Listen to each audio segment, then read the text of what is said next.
تو جو جس کی فیلڈ ہے نا یہ خوب سمجھ لیں, اس میں کبھی بھی ٹانگ نہ اڑائیں, لیکن یہ اس وقت تک ممکن نہیں ہے جب تک اپنے آپ کو جاہل نہ سمجھے انسان.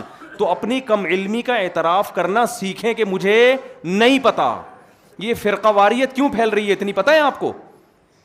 فرقہ واریت اس لیے پھیل رہی ہے کہ مجتہدین کی فیلڈ ہے قرآن و سنت پہ ریسرچ کر کے امت کو مسائل بتانا, اور پھر عام آدمی کا کام ہے ان کی تقلید کرنا. لیکن عام آدمی تقلید کے لفظ سے چڑھتا ہے, وہ کہتا ہے میں کسی کو کیوں فالو کروں, میں خود سمجھوں گا, اور وہ پراپر طریقے سے قرآن و سنت پڑھا نہیں ہے. تو کہتے ہیں نا کوا جب ہنس کی چال چلے گا تو ہنس کی چال تو نہیں چلے گا, اپنی بھی بھول جائے گا وہ. لوگ کہتے ہیں 2 نمبر مولوی بھی تو ہوتے ہیں, تو ڈاکٹر بھی تو 2 نمبر ہوتے ہیں نا. اس میں جیسے 1 نمبر ڈاکٹر اور 2 نمبر ڈاکٹر کا آپ پتہ لگا لیتے ہو اپنی کھوپڑی استعمال کر کے, تو ایسے ہی دین آپ کو علماء سے ہی ان کی اتباع کرنی پڑے گی, ان کو فالو کرنا پڑے گا, ان کی تحقیق پر اعتماد کرنا پڑے گا. فرق یہ ہے کہ 2 نمبر اور 1 نمبر میں آپ کو فرق کرنا پڑے گا. تقلید 2 قسم کی ہوتی ہیں, ایک اندھی تقلید اور ایک تقلید علی وجہ البصیرہ. اندھی تقلید یہ ہے کہ جو مل جائے اس کو فالو کرنا شروع کر دو, جس کے برحق ہونے کا اطمینان ہی نہ ہو.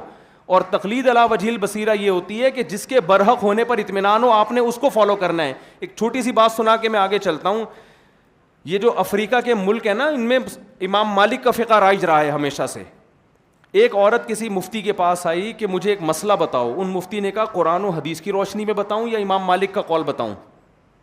اس نے کہا امام مالک کا بتا دے بھائی تو, اس لیے کہ امام مالک قرآن و حدیث تم سے زیادہ سمجھتے تھے. یعنی اس کا مطلب یہ ہوا کہ یہ جو امام مالک کا قول اور قرآن و حدیث کا مطلب وہ تورات و انجیل سے بتاتے تھے, اور تم کس سے بتاؤ گے؟ قرآن حدیث. بھائی وہ زیادہ بڑے محقق تھے, وہ اپنی رائے آپ پلیز مارکیٹ میں لانے کی کوشش. تو آج جو قرآن و حدیث کے نام پہ نئی نئی چیزیں آ رہی ہیں, یہ ان کی اپنی رائے ہوتی ہے. لیبل کس کا لگا ہوتا ہے؟ قرآن و حدیث کا. تو جو قرآن و حدیث کے ماہرین ہیں جن پر پوری امت نے اجماع کیا ہے, ان ماہرین کی رائے کو لینا قرآن و حدیثی کو لینا کہلائے گا.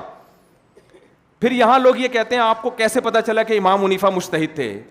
جیسے ہمیں یہ پتا چلا نا کہ امام بخاری محدث تھے, ایسے ہی یہ بھی پتا چل گیا کہ امام ابو حنیفہ کیا تھے؟ مجتہد. امام بخاری کے محدث ہونے کا پتہ امت سے چلا ہے, امت نے گواہی دی ہے. تو ابو حنیفہ کے مجتہد ہونے کا پتہ بھی کس سے چلا ہے؟